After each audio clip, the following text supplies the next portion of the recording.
boy from Hong Kong with a big mouth and even faster fists, rejected by Hollywood, mocked as just another actor. So how did he become the most famous fighter the world has ever seen? The movie begins long before he is born. For centuries, China whispered legends of great warriors, of knights, of wizards, of mysterious monks who could perform wonders. These fabled beings held the power to fly and the strength to defeat whole armies. In them lived the essence of good and evil itself. Those old fables faded away about 100 years ago. But then a brand new legend was born. And unlike all the others, this one was real. Flesh, blood, and lightning-fast hands. In 1940, the year of the dragon, Bruce Lee is born in San Francisco. His father, Lee Hoi-chuen, is a famous comic actor touring America with a Cantonese opera troupe. His mother, Grace, is half German and travels right beside him. Therefore, Bruce is a child of two worlds from his very first breath. The tour ends, and the family sails home to Hong Kong when Bruce is only 3 months old. A photo in their Nathan Road flat shows the baby at the center of everything. But this child is already born for the camera. At 6, he plays his first film role. 2 years later,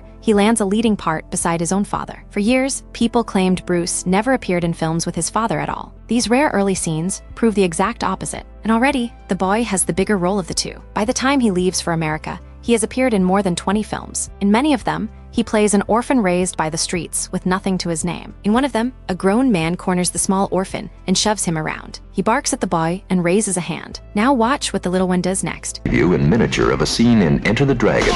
Bruce picks up a Why did you steal? It's not your business. You're a thief.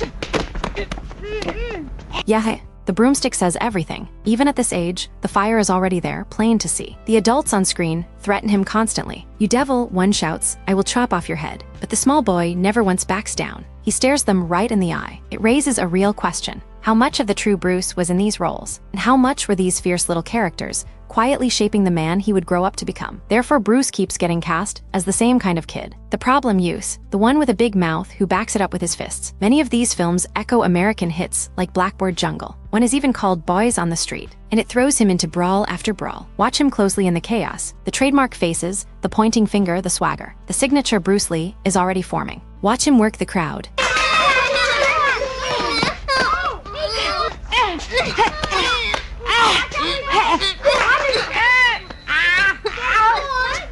The kid has guts, and even now, he knows exactly where the camera is pointed. Off-screen, snapshots show Bruce growing into a handsome young man. Normal interest in girls and motorbikes. He is bright, but not a good student, at least not with school books. His real classroom is martial arts, and he cannot get enough. He always says his first teacher was his father, a devotee of Tai Chi. But his first true master is Yip Man, of the Wing Chun style. Wing Chun reaches all the way back to the famed Shaolin Temple. Therefore, Bruce learns to prize lightness and quickness over raw power. The lesson is strict and clever. A teacher drops a coin, and the student always grabs too late. Why? Because when your eyes see it fall, your brain sends a signal, and that signal takes time. Wing Chun exists to erase that tiny delay. Trades on touch and speed instead of force. And there is only one way to get it. Practice, endless practice, there is no other road. So Bruce drills on the wooden man, a dummy that builds speed and flexibility in every strike. Your enemy will not stand still, the teaching goes. Therefore, your reactions must be one step ahead of his, always. But Kung Fu is not his only gift. In 1958, Bruce wins the Hong Kong Cha-Cha Championship. The fighter, it turns out, can dance. So he makes a clever deal with another master, Siu Han Sung. "Teach me your Kung Fu," Bruce says, "and I will teach you the cha-cha." Most students need 3 or 4 weeks to learn the basic moves. Bruce masters them in 3 nights. So much for those cha-cha lessons. By now, the roles are getting darker. In The Orphan, he plays the most extreme of his lonely delinquents yet. A boy with no one, nothing, and nowhere to belong. It is the second last film he will make before America. Hong Kong was a complete contrast to The Orphan. And to any Storm, it is probably the only film in which he doesn't have one confrontations in the film. All the emphasis in The Thunderstorm. But his final Hong Kong film flips everything. In The Thunderstorm, he refuses to throw a single punch, no matter how hard they push him. It is a whole new idea for him, a man who will not be baited into a fight. And that quiet restraint would come to define every film he made later. But real life is not so peaceful. A rival tells Bruce, "If I ever see your family near mine again, I will make you regret it." The streets are getting dangerous. There is also a deadline. To keep his American citizenship, Bruce must return by 18, and his constant gang confrontations are forcing his hand. His mother even has to stand guarantor to keep him clear of police trouble. Therefore, Bruce boards the very next steamer, bound for the city where he was born. And on the long crossing, he pays his own way by teaching the passengers to dance. He does not stay in San Francisco for long. Very quickly, he moves north to the city of Seattle to start over completely. There, a Chinese restaurant called Ruby Chow's gives him a bed in the attic in return for work. He waits tables downstairs and sleeps up in the rafters. It is a humble beginning. Then something remarkable changes. The school dropout becomes a diligent student. He still trains kung fu with passion, but no longer on other people. He graduates high school and enters university to study philosophy. His old art teacher still treasures the ambitious drawings he made back then. His mind is catching up to his body, but being good is never enough for Bruce. Not a good martial artist, not a good student. He has to be the best there is. Be the best.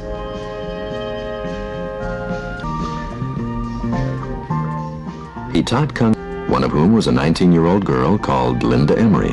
Oh, he starts teaching kung fu to fellow students. One of them is a 19-year-old named Linda Emery. They marry and settle into a small, comfortable house. The former bully and man about town becomes the ideal husband and father, first to a son, Brandon, and later to a daughter, Shannon. Then, in 1964, one demonstration at Long Beach changes everything. Somewhere in that crowd sits a friend of a television producer, hunting for a new face. A screen test is arranged. Tell us your name and where you were born, the interviewer says. My name is Lee, he answers. Bruce Lee. Watch him sell himself to Hollywood. The producer asks him to demonstrate the classical Chinese theater. Bruce shows how the proud warrior walks, then mocks the weak scholar who moves like a nervous 90-pound weakling. In the Chinese opera, they have the warrior.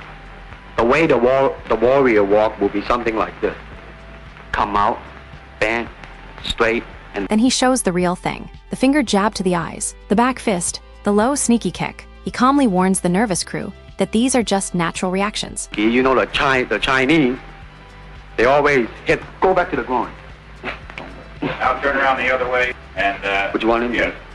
These are just natural reactions. One assistant keeps flinching out of the way, and the whole room laughs. The producer mutters that the poor man looks a little worried. And who could blame him? But the message lands. Bruce is unforgettable. For various reasons, that first series is never actually made. Even so, the test quietly cracks open a door. That door is Kato, the masked sidekick in the Green Hornet. The show lasts only 30 half-hour episodes. But there is a twist. Bruce is more popular than the actual star of the show. He even grabs a small role in Marlowe, opposite James Garner. Then comes the series Longstreet. In one unforgettable scene, Bruce finally reveals his own personal philosophy of fighting to the world. He calls it Jeet Kune Do, the way of the intercepting fist. Come at me any way you can, he says, and your attack becomes my opening. Watch him prove it with one simple kick. You see, to reach me, you must offer me an opportunity to intercept you.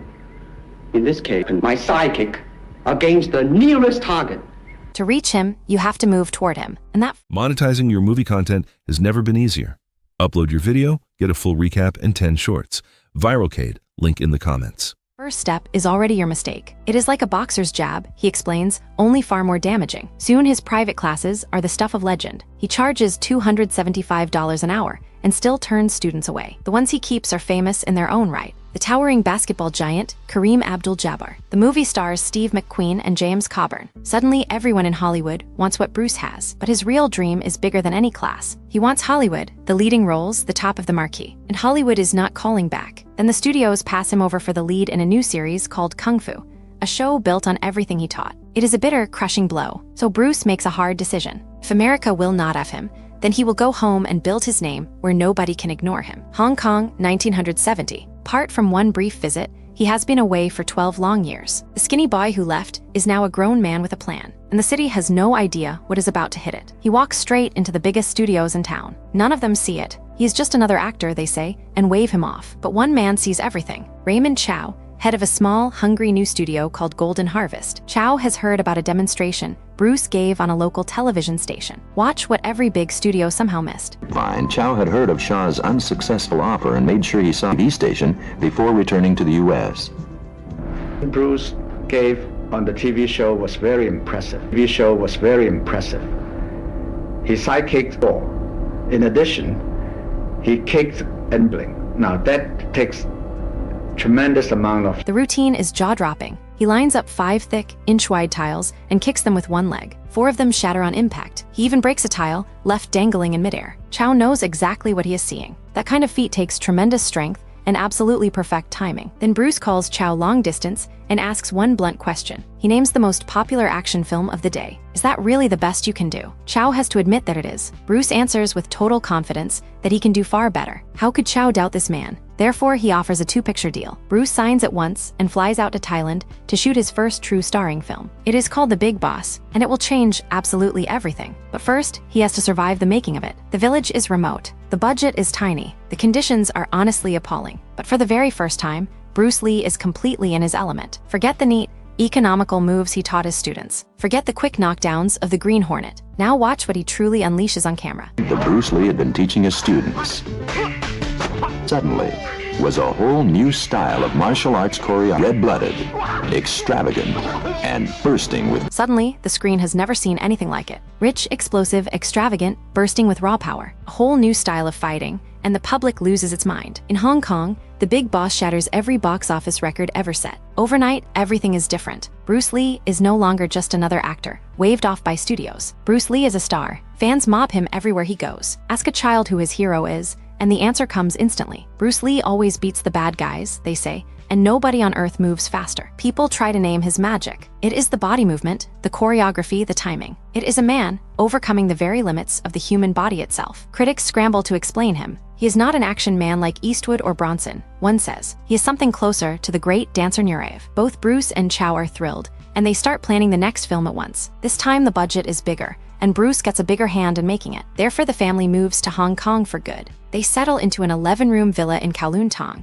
with a little Japanese garden. In such a crowded city, it is nothing short of a palace. There is room now for family and friends to finally relax. After all the lean years, the attic in Seattle feels like another lifetime ago.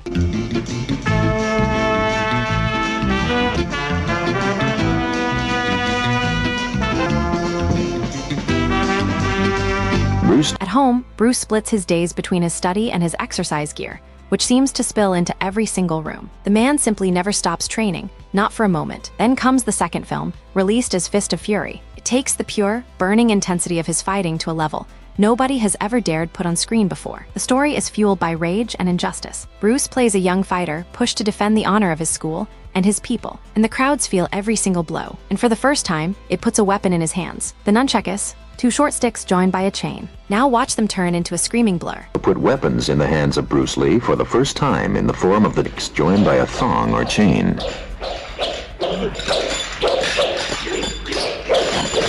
Fist of Fury smashes the records all over again, including the one Bruce himself had set only weeks before. He is now his own toughest competition, but Bruce wants total control of his art. He scouts all across Italy and finally chooses Rome for his next film, Way of the Dragon. He brings in American champion Bob Wall as a formidable opponent. From Korea, he adds the Taekwondo expert Hwang In-shik. For Bruce, only the very best will do. And this time, Bruce does absolutely everything himself. He writes the film, he directs the film, and of course he stars in it too. Total command at last. It all builds to a legendary showdown, filmed inside the ancient Colosseum in Rome. 2 masters circling. The whole world would soon be quoting that fight. The result is another complete sellout. In Hong Kong, some theaters have to pause the screenings entirely, while police work out how to handle the traffic jams and the massive crowds. His co-star Nora Mayo stood beside him through nearly every one of his films. She, more than most, saw the real Bruce up close. Their families had known each other since she was a little girl, but Bruce left for America so young that their paths never really crossed back home. So she first truly met him not in Hong Kong at all,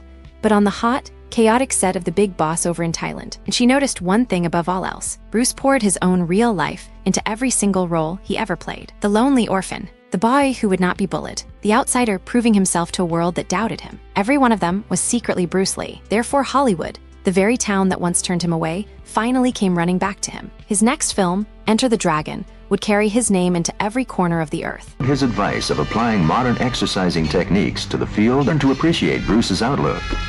One may know all the fight, one is not fit.